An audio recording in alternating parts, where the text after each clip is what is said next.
Good morning, student. Today we will discuss Informatics Practice Chapter 6 Open Source Software. Chapter first, second, third and fourth की video आपने देखी होगी. अब हम chapter number 6 पर आ गए हैं. मैंने यहाँ पे चैप्टर 7 लिख दिया है PDF पर. चैप्टर 6 पर आ गए हैं हम. तो चैप्टर 6 को आप प्रॉपर तरीके से देखिएगा, पढ़िएगा क्या है यहाँ पर. सबसे पहली बात, ओपन सोर्स प्रोडक्ट ये क्या होता है. ओपन सोर्स प्रोडक्ट एक्चुअली होता क्या है, इसको डिस्कस करते हैं. सबसे पहले हम ऐसी चीज़ें, ऐसे सॉफ्टवेयर जिनमें कि कोडिंग कुछ इस टाइप से की जाती है कि उसे कोई भी यूज़ कर सकता है, कोई भी यूज़र यूज़ कर सकता है. दैट मीन्स कि उसे रेस्ट्रिक्ट नहीं किया जाता कि अगर कोई उसका लाइसेंस लेगा तो ही उस सॉफ्टवेयर को चला पाएगा.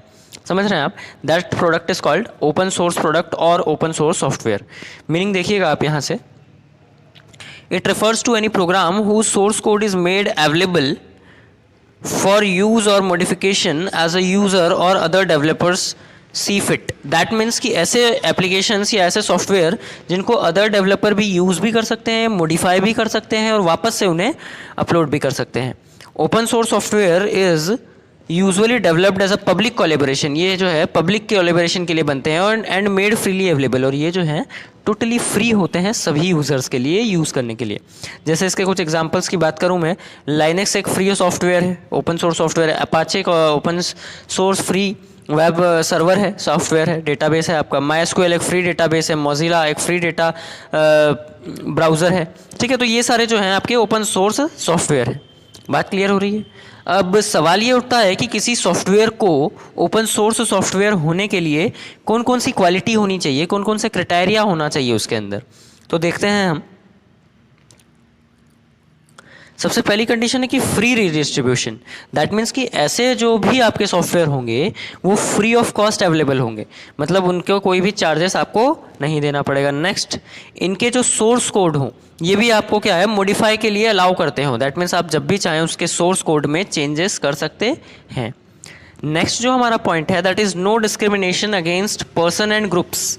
अब यहाँ पे क्या है, जितने भी पर्सन होंगे, जो लोग उन्हें यूज़ कर रहे होंगे, उनमें कोई भी भेदभाव नहीं होगा. दैट मीन्स कि कोई भी यूज़र किसी भी फीचर को यूज़ कर सकता है. नहीं तो जनरली नॉर्मल ऑपरेशंस में क्या होता है, कुछ फ्री फीचर्स आप यूज़ कर सकते हैं, बाकी फीचर जो हैं वो सिर्फ प्राइम कस्टमर ही यूज़ कर सकते हैं. दैट मीन्स जिन्होंने प्राइम मेंबरशिप ले रखी है. यहाँ पर ऐसा कुछ भी नहीं है, आप यहाँ पर सारे features free of cost use कर सकते हैं.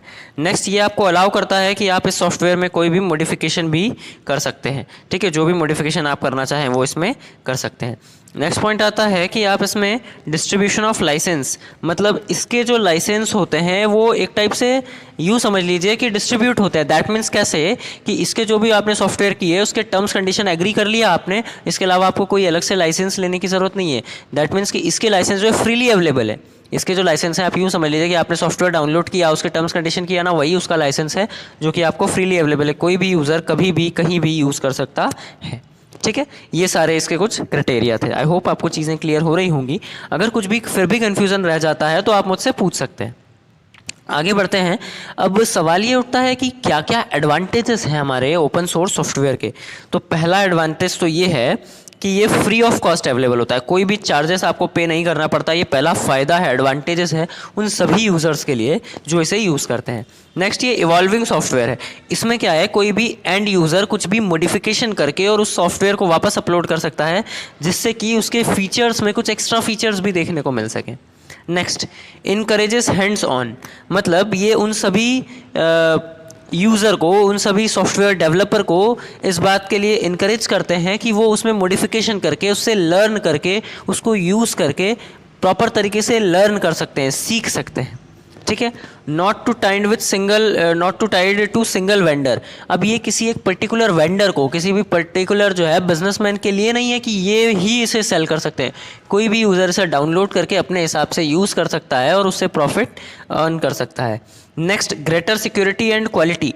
फ्री है इसका मतलब ये बिल्कुल भी नहीं है कि इसमें सिक्योरिटी नहीं है. इसमें अच्छी क्वालिटी की सिक्योरिटी भी है और क्वालिटी भी है. ये दोनों ही चीज़ें ये इंश्योर करता है. ठीक है, बात क्लियर हो रही है आपको. तो ये सारे कुछ फ़ायदे हैं हमारे ओपन सोर्स सॉफ्टवेयर के. अगर आपको यहाँ पे कहीं भी कुछ भी कन्फ्यूज़न है तो आप मुझसे पूछ लीजिएगा. ठीक है, बढ़ते हैं हम आगे. नेक्स्ट, लैंग्वेज कंप्यूटिंग की जब हम बात करेंगे तो कुछ लैंग्वेजेस आती हैं जो कि हमें लैंग्वेज कंप्यूटिंग के बारे में बताती है, जिसमें सबसे पहला है ASCII, that means American standard code for information interchange. ये इसका फुल फॉर्म है। कई बार ऑब्जेक्टिव में भी ये फुल फॉर्म पूछ लिया जाता है। ठीक है, क्या है full form? American standard code for information interchange. अब ये किस चीज़ के लिए यूज़ होते हैं? ये होते हैं पीसी और अदर पेरिफेरल डिवाइस यानी अदर एक्सटर्नल डिवाइस के लिए, जिनमें इनपुट या आउटपुट डिवाइसेस होते हैं। अब ये जो है कुछ सिम्बॉल्स को यूज़ करते हैं, वो भी स्टैंडर्ड सेट ऑफ सिम्बॉल्स होते हैं। ठीक है, for information interchange, that means कि इंफॉर्मेशन को चेंज करने के लिए, एक्सचेंज करने के लिए। Because the information is transferred by one accepted and interpreted correctly by another. ठीक है, मतलब जो भी इंफॉर्मेशन ट्रांसफर्ड किया जाए वो दूसरे के द्वारा प्रॉपर एक्सेप्ट कर लिया जाए और उसको इंटरप्रेट कर दिया जाए करेक्टली। दैट मीन्स कि क्या है, फॉर एग्जांपल मैं मेरे सिस्टम से दूसरे सिस्टम में कोई इन्फॉर्मेशन भेज रहा हूँ, तो आपको पता होगा कि ये जो इन्फॉर्मेशंस होती है, जो डेटा होता है, कंप्यूटर इसे हमारे ह्यूमन रीडेबल फॉर्म में नहीं समझ पाता, वो इसे कोड फॉर्म में कन्वर्ट करके समझता है। इसलिए ASCII का यूज़ होता है, ASCII का यूज़ होता है। So this devices use code for each character. So ये जो है अपने कैरेक्टर्स के लिए इनका यूज़ करते हैं। अब इस टाइप के कोड को भी दो टाइप से क्लासीफाई किया गया है। ASCII के दो टाइप से कोड है, ASCII 7 code and ASCII 8 code. ठीक है, ध्यान रखिएगा, अगर आपसे ऑब्जेक्टिव में पूछ ले कि how many types of ASCII code, तो there are 2 types of ASCII code, ASCII 7 code and ASCII 8 code. ठीक है, आगे बढ़ते हैं हम। ISCII, इसकी कोड, इसका फुल फॉर्म क्या है? इसका फुल फॉर्म होता है Indian script code for information interchange. ठीक है, अब ये जो है आपका यहाँ पे अमेरिका की जगह इंडिया आ गया है और स्टैंडर्ड की जगह स्क्रिप्ट आ गया है, बाकी पूरा सेम है उसके जैसा ही। अब इसमें ये भी जो है ये एक 8 बिट कोड होता है। ठीक है, 8 बिट साइज़ का कोड होता है और ये इंडियन स्क्रिप्ट पर बेस्ड होता है। इसमें 10 इंडियन लैंग्वेज को कवर किया गया है। कौन कौन सी? देवनागरी, पंजाबी, गुजराती, उड़िया, बंगाली, आसामी, तेलुगु, कन्नड़, मलयालम एंड तमिल। इन सारी लैंग्वेज पे अगर आपको काम करना है तो आपको ISCII, that means Indian script code for information interchange पर वर्क करना पड़ेगा। ठीक है, बात क्लियर हो रही होगी आपको। लास्ट टॉपिक है हमारा इस चैप्टर से, यूनिकोड। क्या होता है ये Unicode? Unicode is a 16 bit code. ये एक 16 बिट कोड होता है and it can represent 65,536 character. ये एक बार में 65,536 कैरेक्टर को शो कर सकता है। It has started to replace ASCII code. ये स्पेशली स्टार्ट ही इसलिए किया गया था ताकि ये ASCII कोड की जगह ले सके, उसे रिप्लेस कर सके। It can represent the character of all language in the world. ये जो है दुनिया के सभी लैंग्वेजेस के कैरेक्टर्स को रिप्रेजेंट कर सकता है। Unicode was the first attempt at producing a standard for multilingual documents.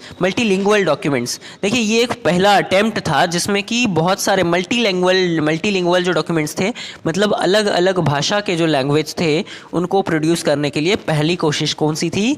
Unicode थी। ठीक है, तो ये हमारा ओवरऑल ये चैप्टर था। ठीक है, इसमें ये कुछ टॉपिक्स थे जो आपको बताने थे। अब आपको इसमें कोई भी कन्फ्यूज़न हो तो आप मुझसे ये क्वेरी पूछ सकते हैं, मैं आपकी क्वेरी सॉल्व करने की पूरी कोशिश करूँगा। ठीक है, अब देखिए क्या होता है कि जब हमारे पास PDF अवेलेबल होता है ना, तो चीज़ें इन्फॉर्मेशन को सिर्फ इस टाइप से लिमिटेड फॉर्म में बताई जा सकती है, और ये सारी चीज़ें डिटेल वे में जब आप प्रैक्टिकली प्रेजेंट होते हैं तो वो ज़्यादा अच्छे से समझाई जा सकती है, चीज़ों को रियलाइज़ करवाया जा सकता है। ठीक है, बट थ्योरेटिकली आपको थोड़ा थोड़ा ऐसे ही समझाया जा सकता है। मुझे मालूम है कि इसमें आपको थोड़े बहुत चीज़ें क्लियर नहीं हो रही होंगी, बट उसे भी सॉर्ट आउट किया जा सकता है अगर आप अपनी क्वेरी मुझे बताएं और मैं आपकी क्वेरी को सॉल्व करूंगा तो फिर वो डेफिनेटली सॉल्व हो जाएंगी। ठीक है, अब ये एपिडेमिक की वजह से हमें ऐसा डिजिटल पढ़ना पड़ रहा है, और इस चीज़ को भी हम कहीं ना कहीं एक लर्निंग के पॉइंट ऑफ व्यू से लें तो ये भी कहीं ना कहीं हमें कुछ ना कुछ एडवांटेज देंगे। Thank you. अगर आपको कोई भी क्वेरी है तो मैं अगेन फिर से यही कह रहा हूँ कि आप मुझे वो क्वेरी पूछ लीजिएगा। Thank you.